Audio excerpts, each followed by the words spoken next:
Hello, guys. How are you? This is Dimitri Armstrong here again from Armstrong Consultants. And here we're just going to have a little fun today. We're just going to go off script a little bit. I want you guys to know exactly who I am and who you're going to be dealing with if you decide to, one, purchase from myself or, my team, or if you decide to actually invest with us. It's fair for you to know, who I am, what's my past, and how did I come about uh, purchasing distressed assets. Well, first of all, I am a husband and a father. You guys may not see any rings on my finger, but I promise you I am married. I don't know if you can see that.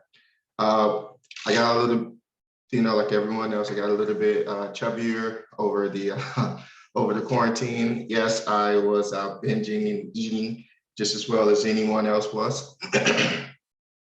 Not always the thing that my trainer would have had wanted me to eat, but here we are, right? So uh, I started off my investment career in 2017, the year my second daughter was born. And, I jumped in feet first, but prior to that, I was actually, a insurance agent. I focused on health and pretty much life insurance at that time. I was young. That's where I gained most of my sales experience. I had a lot of grit. Maybe that was because of the sports that I did in high school. I don't know, but definitely getting told no, it hurts just as much as being tackled or punched or slammed, if not more, because you can't even see that pain, right? It's like it hurts somewhere around here. At least I can see my bruise on my face and I can kind of give it a time frame as to when it was going to heal. But some of those phone calls and slamming doors and in your face, that hurts. It hurts. So that's where I cut my teeth at. I worked with Aetna and I worked with Humana, and we did a large value sales. And really, it taught me a lot because I was able to understand that in selling, for lack of a better terms, you're not really selling to an individual. Believe you and me, an individual come with a suit, you're speaking or presenting something to someone, their defenses are up.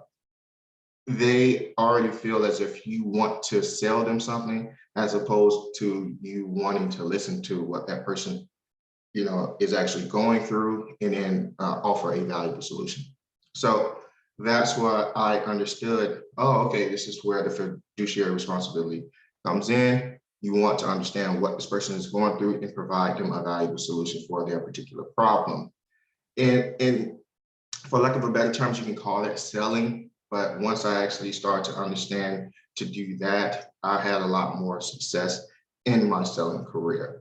I then moved forward in 2017.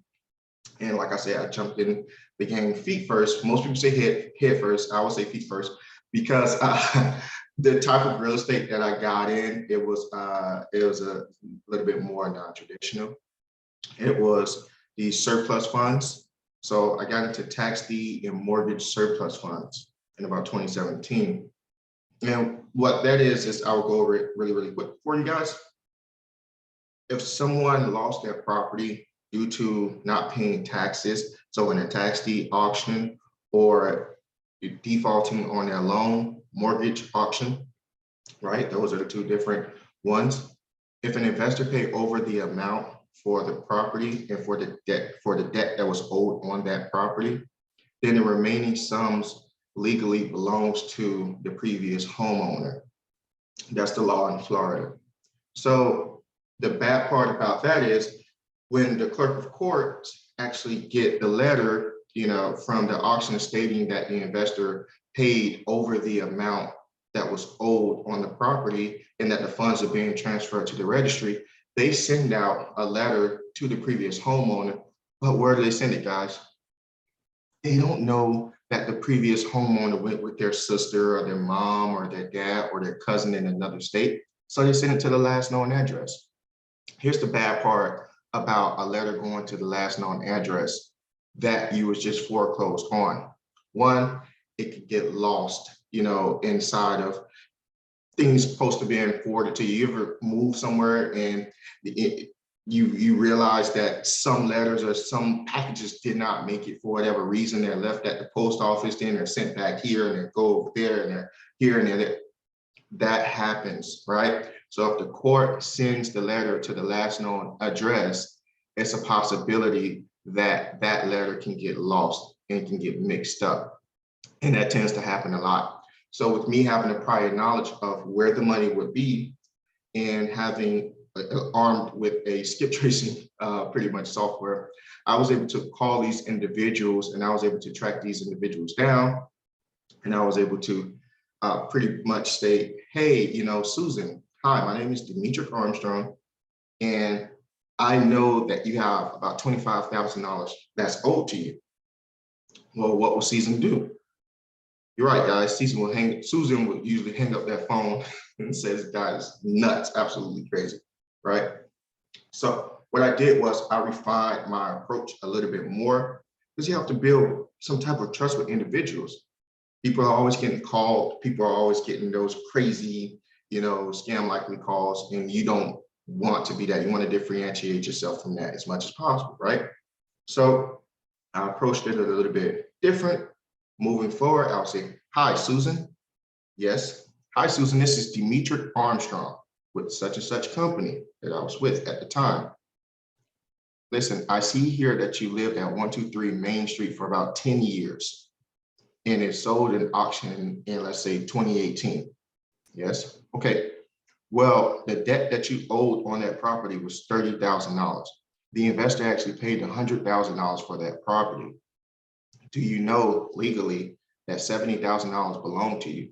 No, I did not know. Okay. Well, Susan, if we're able to help you recuperate these funds, are you interested in reclaiming that $70,000? Yes, I am. So we'll iron out the details a little bit later on. We will tell her that, we have a group of attorneys that are willing to help and support her and litigate against any bank or any creditors at that particular time, if it's outside of the time frame that they were supposed to make their claim for the funds. That's what I started off doing. And it was great. I loved it. My first deal, we actually helped out a kindergarten music teacher. She was owed $52,000, and she did not know that she was owed that money. She was actually sleeping on her sister's floor. And me and my cousin was not going to do that deal, but we ended up calling the school, and we ended up finding out that she was working that day. We put on our Sunday's best, and we went out and we spoke with her. She gave us a shot, and we was able to recuperate the funds for her, $52,000, and she cried. And that was such a euphoric feeling at that particular time, and I was hooked from that point on. As you know, she's not sleeping on her sister's floor anymore, and she has a car now. She actually did not have a car at that particular time. She was getting dropped off. So the reason why I invest into distressed debt now is because I was always helping people on the tail end, right? I was always helping people on the too late phase, right? Where, hey, this is the pretty much goal at the end of the rainbow. At least you have some funds that belong to you. I always wondered what would happen if I was to help these individuals prior to them ever having to get a surplus fund. What would happen if I help these individuals not even get foreclosed on to stay inside of their property? Fast forward later, that's why I am where I am now. We purchased distressed debt, and we pretty much always lean towards having the borrower stay inside of their property and rehabilitate the borrower, because people put roots down, guys. The kids go to school in that area. These people go to work in those areas. They just fell on bad times, and they really would love to have a relationship with the bank or who is carrying their note. They just don't know how to do it. So we like to, pretty much lend a hand out, let our servicer know that, hey, we are here to communicate with our borrowers. We want our borrowers staying inside of the property. We want our borrowers having a second chance and the opportunity to keep their property if at all possible. So that's what we do. If you're interested in what we do, if you're a passive investor, if you're a passive investor and you're looking to invest into real estate, give us a call. maybe we're able to look at some of your goals and you're able to see the properties that we do have in our portfolio right now.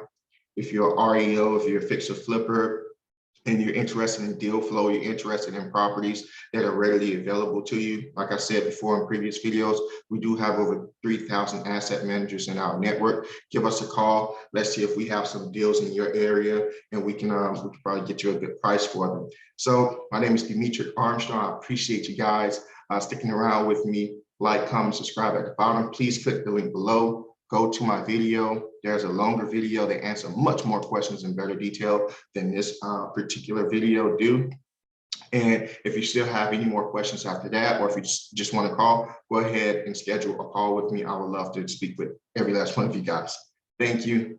Bye-bye.